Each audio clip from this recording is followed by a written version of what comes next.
Goddess Brahmi of the Saptamatrikas, who sprung from Brahma to aid Devi in the destruction of Shumba and Nishumba, has very interesting iconography. On her right hand, she carries a shruk or a ladle, which is used for performing yajnas or sacrifices. She also has in her other right hand a rosary, and her hand is in the Abhaya Mudra, which assures protection. In her left hand, she has a kamandalu with water representing the waters that create the primordial universe. And then in her other left hand, she has a pustaka or a book which represents the Vedas. And her hand is in the Varada Mudra, which means granting boons. Now, one of the interesting things that we can actually see in Eastern Orthodox paintings of Jesus is he shows the Abhaya Mudra quite a bit. So this is a iconography of Goddess Brahmi from the Saptamatrikas. Goddess Vaishnavi of the Saptamatrikas in Hinduism is seen here holding a chakra, a Sudarshana chakra or a discus in her right hand. And the discus actually represents the purified or evolved mind.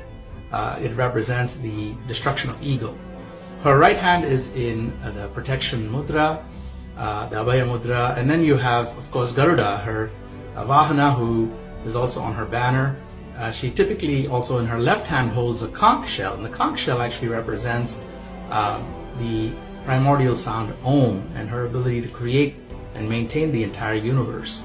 And also she wears a yellow garment and has all the ornaments of Lord Vishnu. She also holds in her other left hand the gada or the mace, and the mace represents all kinds of power, spiritual, mental, physical.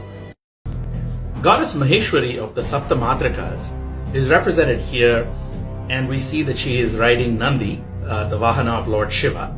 She has a damaru or a drum in her right hand, in her rear hand, and that represents the passage of time. And she is showing also the Abhaya Mudra. This is another form of the Abhaya Mudra. You can also do it like this if you're using beads or Rudraksha. And then on her left hand with the Trishul, it represents the strength and the defeating evil. And in her left, her other hand, this is the granting of boons. It's called the Varada Mudra, the granting of boons. And she has the third eye, and as you can see, she has a skull ornamentation and the third eye of Lord Shiva. She is the destroyer of evil and aids Devi.